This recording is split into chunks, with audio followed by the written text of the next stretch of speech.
마이크를 요걸 좀 바꿔도 되겠습니까? 한번 테스트 해보고 이렇게 하도록 하겠습니다.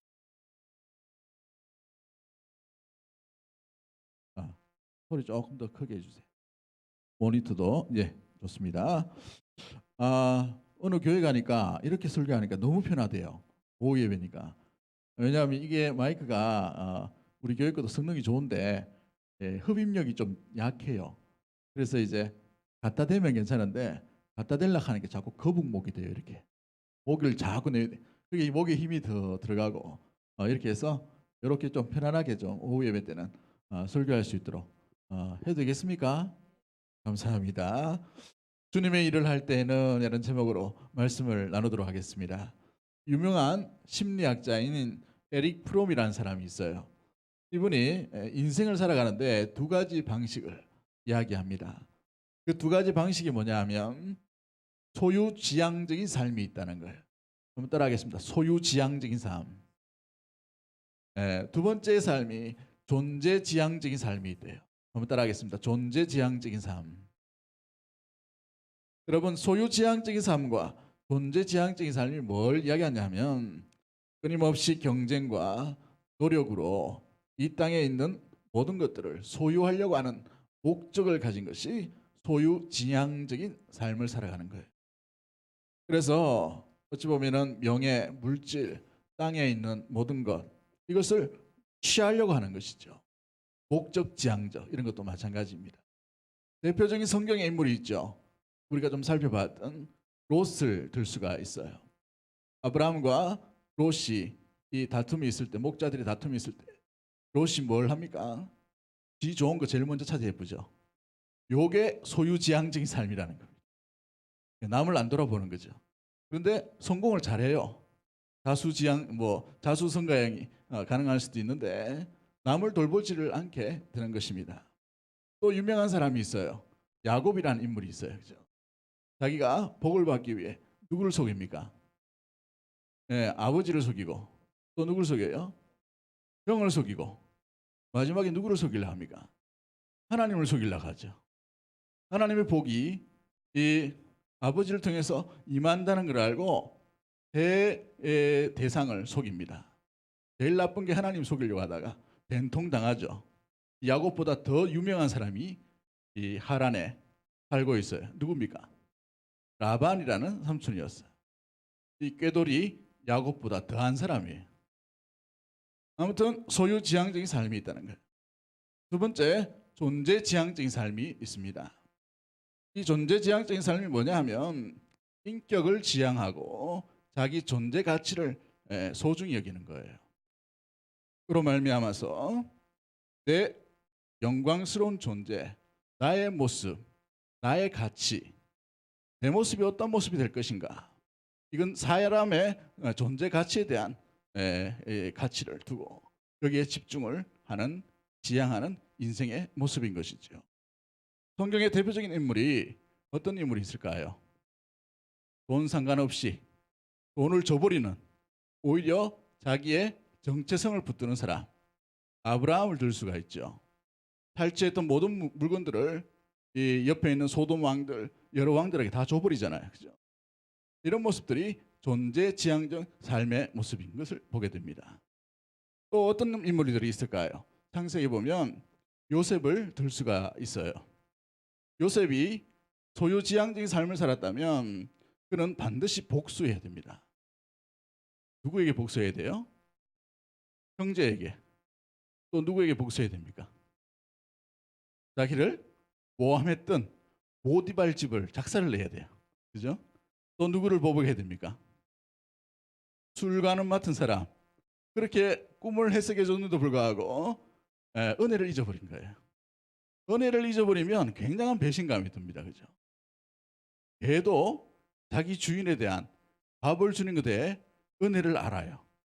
사람이 자기가 받은 은혜에 대해서 그것을 감사하지 못한다는 것은 굉장한 배신감이 있겠죠. 그러나 요셉은 그 내면에 하나님이 왜 나를 이곳에 부르셨는가, 하나님 이곳에 보내신 분명한 이유를 찾아서 나아갔기 때문에 어떤 소유욕, 명예, 물질 이것보다는 주님의 뜻, 주님의 가치, 주님의 의미, 나를 이곳에 세우신 이유가 무엇인가? 여기에 더 관심을 가지게 됩니다. 다윗을 보십시오. 그렇게 광야에 쫓겨다님에도 불구하고 왕의 사임에도 불구하고 어때요? 그 왕을 죽일 수 있는 두 번의 기회가 있음에도 불구하고 어떻게 합니까? 하나님께서 기름 부으신 왕을 내 손으로 해할 수 없다라고 거부해 버리죠. 어찌 보면 기가 막힌 타이밍이에요. 그죠? 그럼에도 불구하고 소유지향적인 삶이 아니기 때문에 그는 과감하게 그 상황들을 벗어나려고 하는 것을 보게 돼요. 여러분은 어떤 지향의 삶으로 지금까지 살아오셨습니까? 우리 한국 사회는 이 현대 사회에 들어서 정말 다양한 인생의 삶의 역사를 가지고 있어요. 큰 전쟁도 우리가 원해서 일어나는 게 아니고 뜻하지 않게 일어났어요. 지배당한 것도 마찬가지고 보릿고개도 사상적인 갈등도 이렇게 갈등이 일어나는 그런 민족이 없을 만큼 참 아픔과 상처가 있는 그런 세월들을 우리가 보내었습니다. 그래서 남을 딛고 일어나야 되는 그런 문화에 굉장히 노출되기 굉장히 쉬워요. 그래서 경제 발전도 굉장히 고속적으로 이렇게 일어나죠. 그런데 이런 세상이라 하더라도 믿음의 사람은 소유지향적인 삶을 살아가는 세상 가운데서 이 땅 가운데 나를 부르신 주님의 뜻이 무엇인가? 주님의 의미가 무엇인가? 나를 이곳에 세우신 이유가 무엇인지 그 뜻을 찾아 살아가는 존재의 가치를 붙드는 믿음의 성도가 되어야 될 줄 믿습니다. 할렐루야. 그러면 우리 사여전도회는 왜 세웠을까요? 하나님이. 우리는 왜 모였습니까? 뭐 하려고 부르셨어요? 그죠? 주의 일하라고 불렀겠죠. 그죠? 그렇다면 주의 일하기 위해서 우리는 어떤 삶을, 어떤 모습을 살아가야 될까요? 자, 오늘 말씀은 모세가 이스라엘 백성을 애굽에서 인도하여 낼 때 광야를 지나고 한 여정 가운데 있게 되는 것을 보게 됩니다. 모세가 하나님의 명령을 받고 어디로 올라가죠? 시내산으로 올라갑니다. 시내산으로 올라가서 두 가지의 하나님의 놀라운 은혜의 복을 누리게 됩니다. 첫 번째는 어떤 은혜를 누리게 돼요? 다른 사람이 만져볼 수 없는, 받아볼 수 없는 하나님의 말씀을 받아옵니다. 그 말씀이 뭐죠? 십계명입니다. 십계명. 그래서요, 하나님께서 만들어주신 십계명을 들고 오게 됩니다. 두 번째 은혜가 뭐예요? 오늘 본문에 나오는 성막에 대한 계시를 듣고 오게 됩니다. 성막에 대한 아주 상세한 하나님의 로드맵을 대로 듣고 내려오는 것을 보게 됩니다. 율법을 받고 성막을 짓는 계시를 받게 되었다는 거예요. 율법은 전적으로 하나님에 의해서 주어 주시는 거예요. 선물인 것이죠. 그래서 말씀은 위로부터 임하는 은혜를 이야기합니다.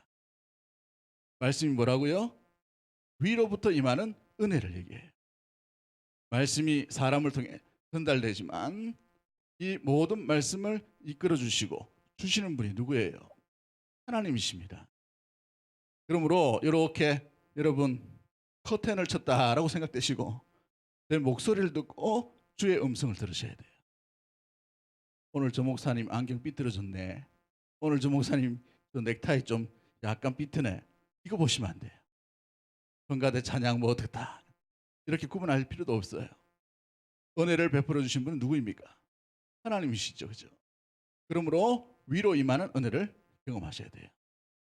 오늘 찬양대 보니까 묵도성도 바뀌고 기도성도 바뀌고 좀 있으면 축도성도 바뀌겠네. 바꿨나요?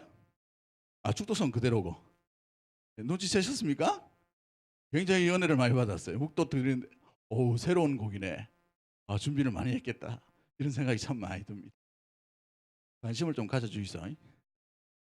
아무튼 우리가 하나님의 은혜에 대해서 위로부터 임하는 하나님의 은혜라 해야 되는 것이죠. 두 번째 은혜가 뭡니까? 성막을 짓는 계시를 받고 난 뒤에 그 성막을 하나님이 직접 지으라고 하셔요. 누구를 위해서? 누구로 인하여? 지으라고 말씀하십니까? 사람을 통해서요. 우리를 통해서, 이스라엘 광야에 있는 이스라엘 백성들을 통해서 그것을 짓도록 만들어 가신 것이죠. 위로부터 임하는 하나님의 말씀, 또한 그 하나님의 거하실 초소, 머무실 임재, 머무실 초소는 누가 지어야 되는 거예요? 그 말씀을 받는 사람이 지어야 되는 것입니다. 그러므로 신의 광야에서 이 모세가 받았던 두 가지 은혜는 우리가 주의 일을 할 때 어떤 마음으로 일을 해야 되는가를 분명히 보여주고 있게 되는 것이죠. 성도와 믿음의 전도회와 모든 가족들은 위로부터 임하는 하나님의 은혜를 힘입어서 충성되이 일해야 될 줄 믿습니다. 위로부터 임하는 은혜가 있어야 돼요. 은혜가 없는데 일을 하면 어떻게 됩니까? 일이 되지 않아요. 잘 될 줄을 그런 마음으로 나가지만 성령의 열매, 주님이 기뻐하신 열매가 맺혀지지 않게 되는 거예요. 우리가 공급받을 수 있는 힘은 위로부터 임하는 하나님의 은혜밖에 없는 줄 믿으시길 바랍니다. 그러므로 모든 교회, 모든 직분, 모든 전도에는 위로부터 임하는 은혜를 받아야 돼요. 말씀을 받아야 된다는 것이죠. 이 말씀 없이 움직이거나 이 말씀 없이 우리의 일을 감당한다면 일의 효율뿐만 아니라 일의 열매에 있어서 아무것도 기대할 게 없게 되는 것입니다. 쉬운 말로 말하면 은혜 받고 일하셔야 돼요. 우리 사회전도에 한번 따라합시다. 은혜 받고 일합시다. 은혜 안 받고 일하면 어떻게 돼요? 내 욕심과 육체의 종욕이 일어날 수밖에 없어요. 왜 네가 그 일을 하노? 이래 되는 거예요. 성령이 완벽하게 교통하실 때는 직분도 의미가 없어요. 역할도 의미가 없어요. 누구나 다 하모니가 되고 한 마음이 되고 한 뜻이 되어서 그리스도의 몸을 온전히 세워가게 될 줄 믿습니다. 그러한 성령에 충만하고 은혜가 충만함으로 그 일을 감당하고 맡아 수고할 수 있는 우리 모든 사여전도회와 믿음의 모든 성도들 되기를 주의 이름으로 간절히 축복합니다. 두 번째 의미가 무엇이에요? 성막을 짓는 계시를 허락해 주시는데 그 성막을 사람의 손으로 일일이 다 만들 것을 이야기하시죠. 그렇습니다. 교회는 하나님께서 탄생시키시고 그리스도께서 기초석이 되어주셨지만 완성되게 완벽하게 세워나가는 그런 과정은 누구를 통해서 세워나가시기를 원하셔요? 사람이에요. 성막이 어떻게 지어지게 됩니까? 모세가 말만 해가지고 지어졌어요. 하나님의 음성이 들려짐으로 모세가 전달하였어요. 그런데 전달받은 사람들이 그 일을 하나씩 손으로 지혜를 가지고 한 땀 한 땀 다 만드는 거죠. 우리 권찰들 데리고 몇 년 전에 성막 그 전시회하는데 갔던 적이 있는데 혹시 기억이 나십니까? 몇 명만 기억하는 겁니다. 한번 더 가야 되는가? 거기 가면 성막을 원형 그대로 크기 그대로 이렇게 만들어 놓은 데가 있어요. 쉬운 게 아닙니다. 쉬운 게. 만드는 것 자체가 굉장한 지혜, 굉장한 노력, 굉장한 땀이 필요하다는 거예요. 그렇습니다. 성막에 대한 로드맵, 성막에 대한 전달은 하나님과 모세가 있지만 그것을 전달받은 한 사람 한 사람이 수고의 모든 땀을 흘리고 모든 수고를 하고 모든 시간을 내어서 하나씩 세워가는 것이 성막의 의미인 거예요. 교회도 마찬가지입니다. 우리는 주님이 주신 은혜를 받았어요. 주님의 말씀을 듣고 난 뒤에 교회를 건강하게 세워나가기 위해 누군가는 손으로, 누군가는 눈으로, 누군가는 발짓으로, 누군가는 마음으로, 누군가는 입술로, 누군가는 물질로, 누군가는 시간으로, 누군가는 몸으로 한 땀 한 땀씩 수고로이 모든 헌신, 모든 과정들이 거쳐가야 주의 몸된 교회가 건강하게 세워져 가는 것이에요. 교회가 그냥 툭 탄생되어서 건강하게 자라가는 게 아니에요. 누군가는 인내함이 필요하고 누군가는 눈물이 필요하고 누군가는 헌신이 필요하고 그 하나씩 모였기 때문에 그 일들이 온전히 일어나게 되는 것이지요. 교회를 세워나가는 모든 것은 그러므로 남겨져 있고 말씀을 듣고 말씀을 전해받은 우리가 직접 땀과 눈물을 수고를 아끼지 않고 할 때에 성막이 완성되어진 것처럼 우리 안에 주님께서 원하시는 건강한 공동체가 아름답게 세워져 갈 줄 믿습니다. 그런 수고로 일하는 우리 사여전도의 되기를 주의 이름으로 간절히 축복합니다. 네, 오늘 한복도 예쁘게 입고 오셨는데 주의 일을 수고로이 감당할 수 있는 우리 사여전도의 되기를 주의 이름으로 간절히 축복합니다. 아멘이 그렇게 정로. 할렐루야. 네. 그러므로 우리가 주의 일을 할 때 어떤 마음으로 나아가야 될까요? 주님은 주의 일을 맡기실 때 어떤 자를 찾으시고 있습니까? 첫 번째 우리가 오늘 본문을 통해서 찾아볼 수 있는 것은 한번 우리 따라하도록 하겠습니다. 하나님은 마음이 감동된 자를 통해서 일하십니다. 그렇습니다. 하나님은 마음이 감동된 자를 찾고 계시고 그 자를 통해서 일하고 있다는 것이죠. 자, 우리 20절과 21절 말씀 한번 다 같이 읽어보도록 합니다. 20절과 21절 말씀 시작.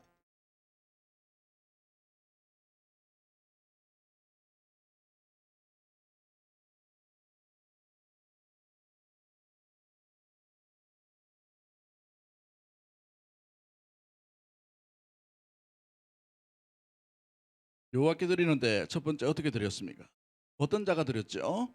마음이 감동된 자라고 돼요. 마음이 감동된 자. 우리 오늘 본문에만 이 마음이란 단어가 5, 6번 등장해요. 마음이 슬기로운 자. 마음이 원하는 대로. 하나님은 마음이 감동된 자를 찾고 계시고 그 자를 통해서 일하고 있다는 사실을 분명히 보여주고 있죠. 여러분, 이 마음이란 단어는 레브라는 히브리어가 되어 있어요. 레브. 가치, 중심, 정신, 핵심, 뭐 이런 의미를 가지고 있어요. 그 내면에 무엇으로 채워져 있는가? 이게 마음인 것이죠. 여러분 안에 무엇이 채워져 있습니까?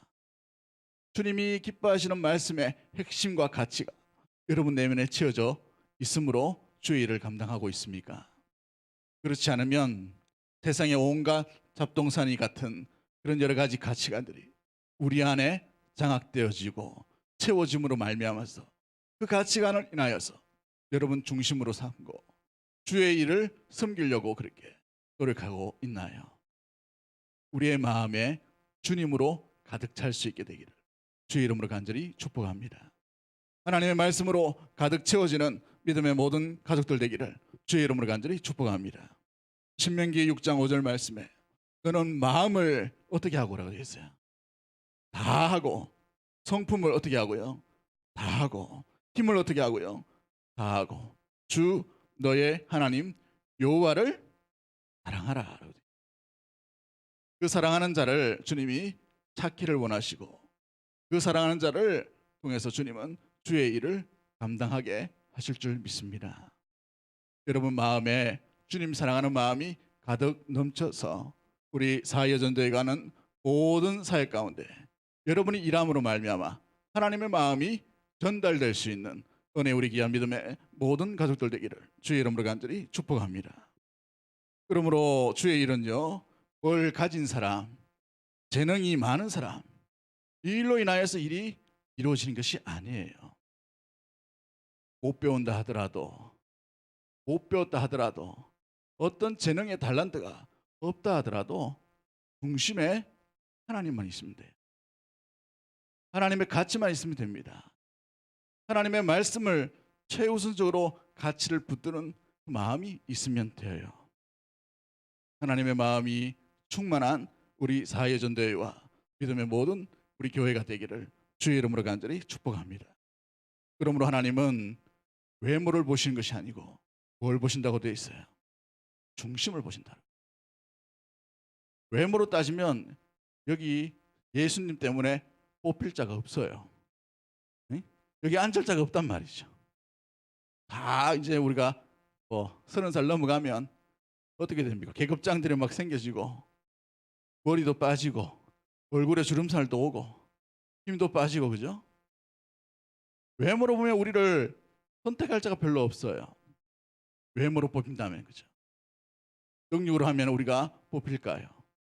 우리의 능력은 한계가 있는 능력이에요. 우리의 힘이 한계가 있죠. 우리의 재능은 어떻습니까? 한계와 제한이 있어요. 아무리 똑똑해도 우리는 무언가 부족한 것을 계속해서 삶을 통해 느끼게 됩니다. 이게 연약한 인간의 모습인 것이죠. 여러분, 우리는 흙으로 지음받아서 흙으로 돌아가는 존재예요. 부풀면 번제와 같은 인생이라는 것이죠. 그만큼 연약한 인생입니다. 그러므로 우리가 가진 것, 우리가 가지고 있는 재능들, 이것으로 주의 일을 할 수가 없다는 것을 우리는 빨리 깨달아야 되는 거예요. 주님의 몸된 교회와 주의 일을 할 때에 물질이 채워져서 일합니다. 재능이 있는 사람으로 일을 합니다. 여러 가지의 시작으로 프로젝트를 가지고 일합니다. 여러분, 제일 먼저 중심이 주님으로 채워질 때에 하지 말라 해도 그 일은 되게 됩니다. 그런 아름다운 사회여전대가 되기를 원하고 그러한 교회가 되기를 주의 이름으로 간절히 축복합니다. 주님을 사랑하는 마음이 가득 채워짐으로 말미암아서 그 일 일하는데 일하는 모습들 가운데 주님의 마음이 온전히 드러나고 주의 능력이 나타나고 주님의 감동된 자가 서로 나서서 일할 수 있는 그런 아름다운 공동체와 그런 아름다운 교회가 되기를 주님의 이름으로 간절히 축복합니다. 성막은 그러기에 성도의 아름답게 하나님께 드리는 예배의 모형과 같은 곳이에요. 그러므로 성도의 이 예배와 같은 이 성도의 모형과 같은 이 성막을 일일이 무엇보다도 하나하나 눈물과 땀을 흘릴 때에 어떤 마음으로 일하는가 굉장히 중요하죠. 어떤 사람은 자수를 넣는 사람이 있어요. 여러분, 자수 넣는 게 여인들 보면은 이렇게 쉬워 보일 수 있는데 자수를 넣는다는 게 어마어마하게 힘든 일이에요. 왜 힘드냐 하면 실을 짜서 텐트를 만드는데 텐트가 두께만 이 정도 두께예요. 성막에 있는 두께. 그 모형에 있는 그 모형 전시관에 있는 그 텐트는 그거의 한 10분의 1 정도로 얇게 이렇게 만들었어요. 그거 만드는데도 성도들이 와서 손으로 이렇게 짰대요. 근데 짰는데 거의 1년이 걸렸답니다. 그 짜는 데만. 근데 두께가 이 정도 되면 손으로 찢을 수도 없고 만들어 간다는 것도 쉽지 않은 일이에요. 여러분, 같은 일을 반복한다는 것은 굉장히 힘든 일이에요. 그런데 실력이 있는 사람, 믿음이 있는 사람, 능력이 있는 사람은 같은 일을 반복해도 마음에 여러분 한결같은 마음으로 일을 감당하는 사람이 믿음 있는 사람인 줄 믿습니다. 우리 사회전대가 바로 그러한 존재, 그러한 공동체, 우리 교회가 바로 그런 교회가 되기를 주의 이름으로 간절히 축복합니다. 똑같은 일을 하더라도 마음이 늘 새로워지는, 하나님으로 채워지는, 하나님의 마음이 드러나는, 하나님의 성품이 드러나는, 하나님의 인품이 드러나는, 하나님의 능력이 나타나는 그런 복된 통로가 되는 우리 귀한 믿음의 모든 전도회가 되기를 주의 이름으로 간절히 축복합니다. 여러분 중심에 주님을 채워갈 수 있는 믿음의 우리 귀한 전도회가 되기를 주의 이름으로 간절히 축복합니다. 내가 어떤 맡은 일이 있기 때문에, 우리가 맡은 일이 있기 때문에 사명으로 먼저 움직이려 하지 마세요. 주님의 마음이 먼저 전달되어야 돼요. 주님의 마음을 먼저 간직하고 있어야 된다는 것이죠. 주님의 안타까워하는 마음, 주님이 긍휼히 여기시는 마음, 주님이 사랑하는 마음, 그 마음이 채워질 때 어떤 일을 해보십시오. 재미가 있어요. 즐거움이 있어요. 보람이 있어요. 왜요? 주님이 드러나기 때문에. 내가 드러나는 곳에요, 여러분 다툼이 일어납니다. 내 이름이 세워지는 곳에 여러분 분열이 일어나요. 우리가 세워지는 곳에 우리의 갈등이 일어나게 될 수밖에 없는 것이에요. 이게 공동체의 원리입니다. 우리는 주의 마음과 닮고 주의 마음이 채워지고 그러므로 말미암아 드러나는 분도 우리 주 예수 그리스도의 길을 주의 이름으로 간절히 축복합니다. 우리 사연자들과 일할 때마다 주님이 드러나게 되기를 주의 이름으로 간절히 축복합니다. 여러분이 섬길 때마다 주님의 성품이 드러나게 되기를 주의 이름으로 간절히 축복합니다. 여러분이 섬김으로 말미암아 주님의 사랑이 그곳에 온전히 임하는 은혜의 우리 귀한 전도회가 되기를 주의 이름으로 간절히 축복합니다. 우리 한번 따라할까요? 우리가 일할 때에 주님이 드러나게 하옵소서. 우리가 섬길 때에 주님의 사랑이 드러나게 하옵소서. 우리가 인내할 때에 주님의 긍휼히 여기심을 나타나게 하여 주옵소서. 할렐루야. 그러한 온전한 자로 인하여서 주님은 주의 일을 감당하게 하시는 거예요. 여러분, 이 마리아를 한번 보십시오. 향료컵을, 그 비싼 향료컵을 예수님 앞에 깨트리는 것을 보게 되죠. 그럴 때 많은 사람들이 뭐라고 이야기합니까? 왜 그것을 팔아서 가난한 사람을 구제하지 않냐, 그렇게 얘기하죠. 그게 그때 당시나 지금의 상식이에요. 어마어마한 돈이기 때문에 그런 것이죠. 여러분, 이 향료컵은 옥합으로 되어 있어요. 한번 깨트리면 사용할 수가 잘 없어요. 새로운 용기에 담아야 되는데 향기가 날아가기 때문에 굉장히 신중하게 다루는 거예요. 한번 깨트리면 그냥 써야 되는 거예요. 그런데 향료컵인데 순전한 나드라고 했어요. 이것은 굉장히 고가를 의미합니다. 여러분, 집에 바르는 향수 얼마짜리입니까? 향수를 안 씁니까? 비싸봐야 한 20-30만 원이겠죠. 근데 이 향료컵이라는 것은 고부가가치의 최첨단 사업이에요. 그때 당시는. 심지어 제일 비싼 것은 수억 하는 것도 있고 수천만 원 하는 그런 것도 있습니다. 근데 그것을 깨트린다는 것은 전부를 드렸다는 거예요. 여러분, 전부를 드렸다는 말은 뭡니까? 그 내면 안에 주님으로 가득 채웠다는 거예요. 꼭 이야기를 하면 전 재산을 갖다 바쳐야 됩니까? 이렇게 오해하시는 분이 있어요. 우리의 중심이 주님으로 가득 채워지고 일할 수 있는 믿음의 모든 가족들 되기를 주의 이름으로 간절히 축복합니다.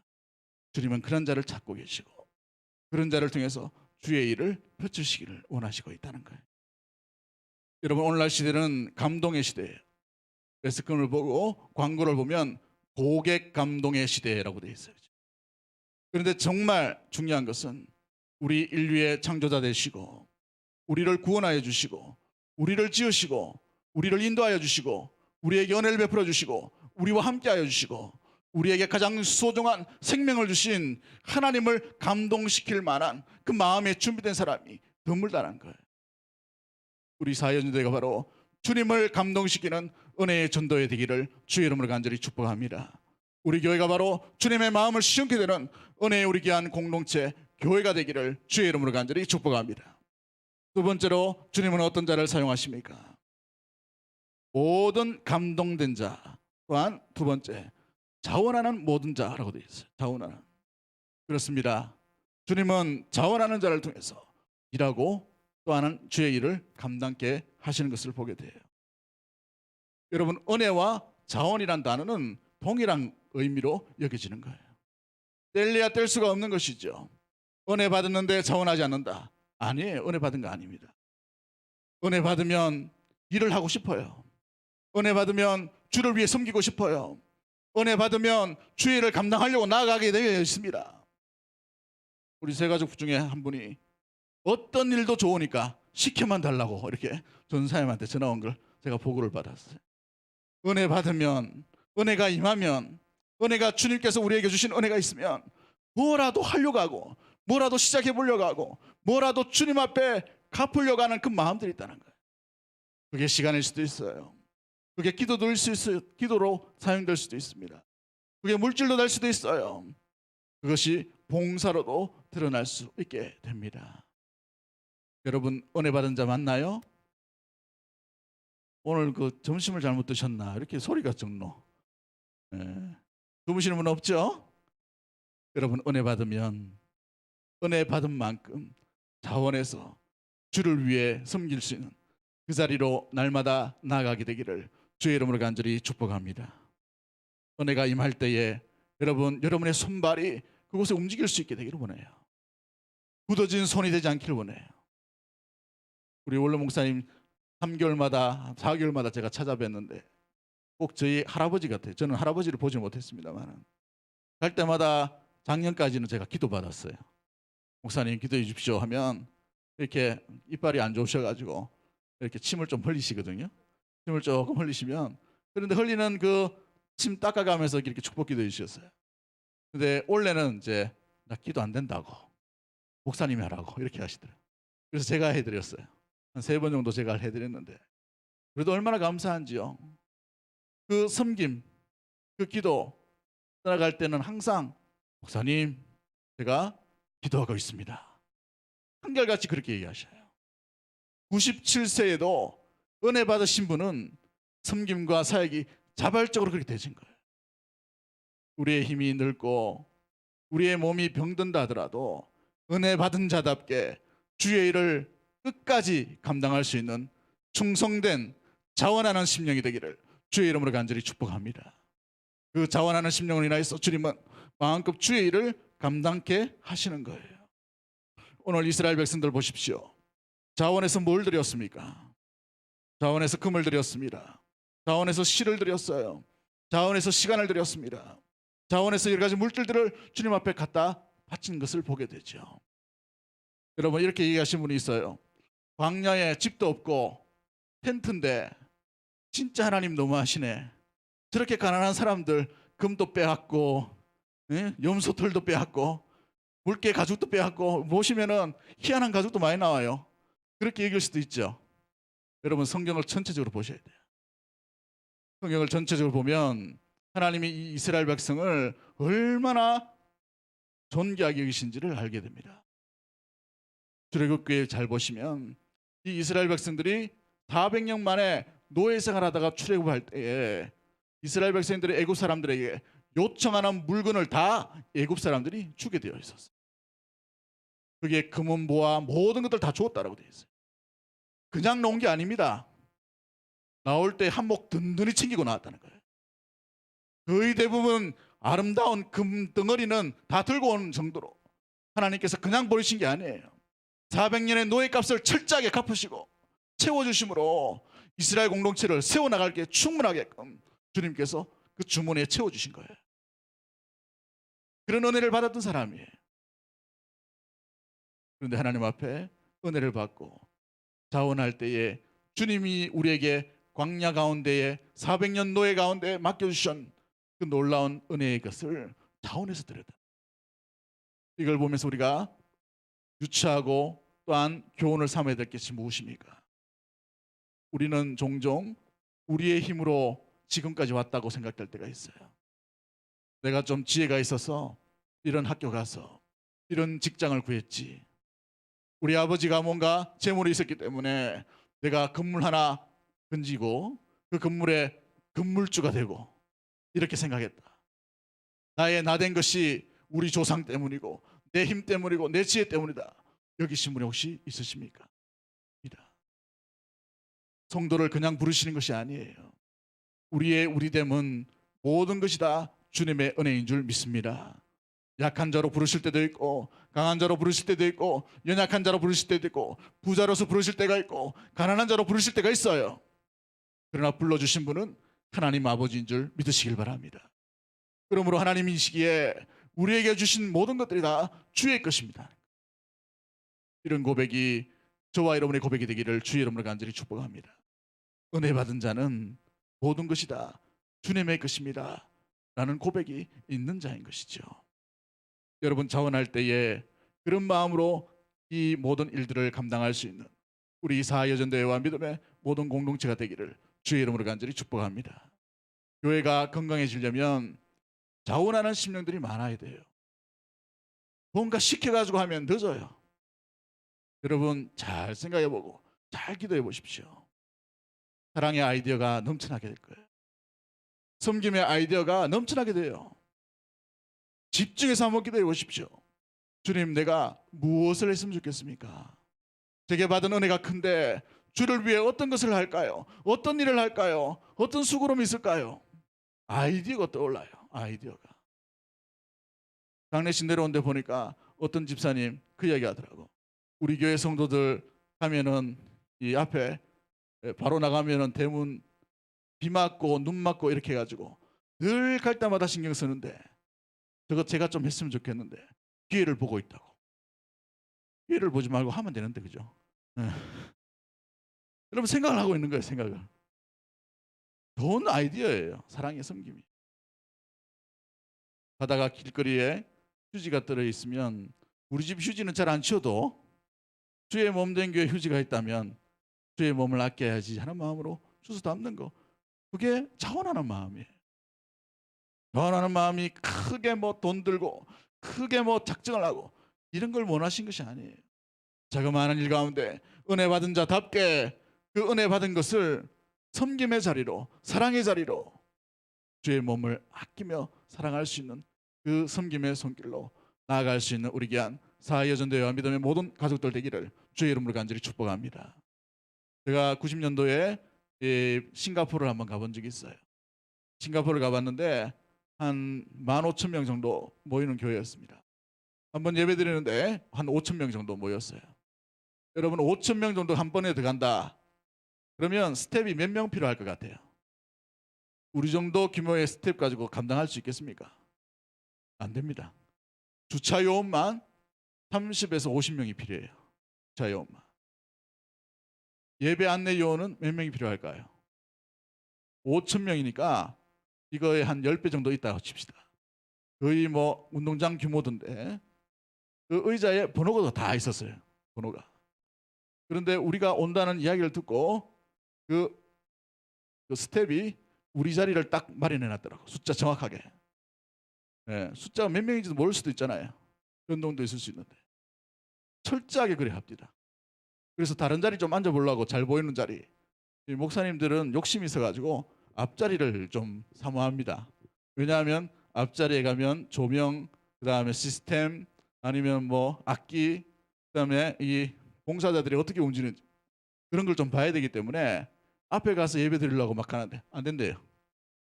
교회 규정상 예배 오신 분들 중에 한 방 오신 분은 반드시 여기 오셔야 된다고 딱 막는 거예요. 그런데 보니까 칸칸마다 한 10칸씩 5칸씩 자기가 맞는 구역이 있더라고요. 숫자를 살려보니까 한 40명에서 한 50명의 스텝이 있었어요. 근데 전부 다 청년부였습니다. 그래서 제가 생각하기를, 야, 이게 청년부 저렇게 동원하려면 돈도 많이 들겠다 이런 생각을 했어요. 그래서 통역하신 분에게 물어봤습니다. 전 스텝은 유급 직원이 없습니다 라고. 스텝들이 전부 자원봉사라는 거죠. 자원봉사하기 위해 3시간 일찍 옵니다. 어떤 팀은 하루 전날 연습을 해야 되고 뭔가 준비를 해야 돼요. 주차 봉사도 마찬가지죠. 한 4,5천 대 차량이 들어온다면 얼마나 복잡하겠어요. 매연을 마셔야 되고 어려운 일이 있죠. 그런데 불평 하나 하지 않고 철저하게 하는 것을 봤어요. 이 교회의 건강도가 여기에 있구나라는 것을 알게 되었습니다. 여러분, 사람 눈치 보지 말고 하나님이 은혜 주시면 은혜의 아름다운 그 길들 가운데 주님의 손과 발로 곧장 이어지는 자원하는 심령이 되기를 주의 이름으로 간절히 축복합니다. 그게 우리 교회의 건강도가 되는 거예요. 어떤 행사가 있을 때에, 어떤 일이 있을 때에, 어떤 중요한 기도 제목이 있을 때에 여러분, 옆에 있는 사람, 이웃에 있는 구역, 옆에 있는 권사님, 옆에 있는 장로님 눈치 보지 마세요. 하나님께서 여러분 각자에게 주시는 감동이 있다면, 은혜가 있다면 그 은혜대로 하시는 거예요. 이것이 교회 안에 상식이 되어야 되는 겁니다. 이것이 교회 안에 은혜의 법칙이 되어야 되는 것이죠. 그러한 아름다운 모습을 먼저 우리 사회여전도회가 보여줄 수 있도록 그러한 공동체가 되기를 주의 이름으로 간절히 축복합니다. 우리 교회가 되기를 주의 이름으로 간절히 축복합니다. 다윗의 소원을 한번 보십시오. 주님 앞에 감동됨으로 말미암아 내 집은 이렇게 좋은데 주의 집이 저렇게 천막에 있으므로 주의 집을 짓고자 하는 마음의 감동이 일어나게 되었어요. 자원하는 심령이 있었어요. 주님이 말리십니다. 피를 너무 많이 흘렸기 때문에. 다음 때를 얘기하시죠. 그런데 모든 것을 다 준비할 수 있도록 다윗이 제목들, 금, 모든 것을 다 완벽하게 구비해 놓는 것을 보게 됩니다. 그럴 때 하나님께서 그 마음에 감동이 되시고 너무나도 즐거우셔서 다윗을 어떻게 여기십니까? 내 마음에 합한 자로 여기시고 다윗의 언약을 그에게 주신 것을 보게 되지요. 사랑하는 성도 여러분, 주님이 일하시는 자는 바로 이와 같은 거예요. 동일하게 은혜를 받습니다. 동일하게 말씀을 받아요. 동일하게 우리는 주의 말씀과 주의 은혜로 인하여 나아갑니다. 그러나 그 은혜가 은혜로서만 끝나는 것이 아니라 진정한 은혜가 되기 위해서는 주의 마음까지도 감동시킬 만한 아름다운 자원하는 심령으로 주님 앞에 나갈 수 있는 우리 사연자들 믿음의 모든 공동체 되기를 주의 이름으로 간절히 축복합니다. 할렐루야. 그러므로 교회 일은 정확하게 계산할 수도 없고 무엇보다도 자원하는 심령 가운데 주님은 주의 일을 보기를 원하신다는 거예요.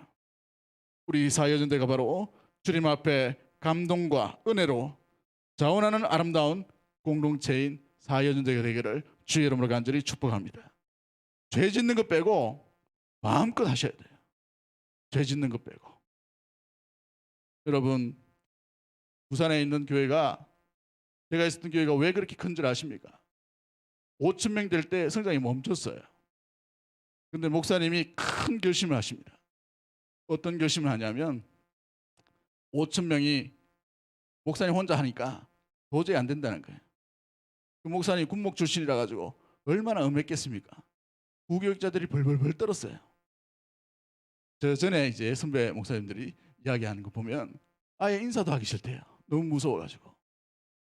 그런데 어느 날 하나님께서 네가 좀 그들에게 진정한 형님이 되어줄 수 없겠니? 이 마음의 감동이 목사님께 오셨답니다.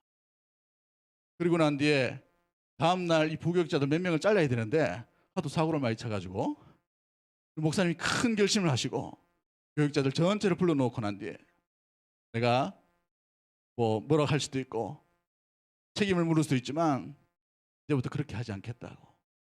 단 한 가지, 죄만 짓지 말고 무엇이든지 정말 하고 싶은 일들 마음껏 해보라고 이렇게 얘기했어요.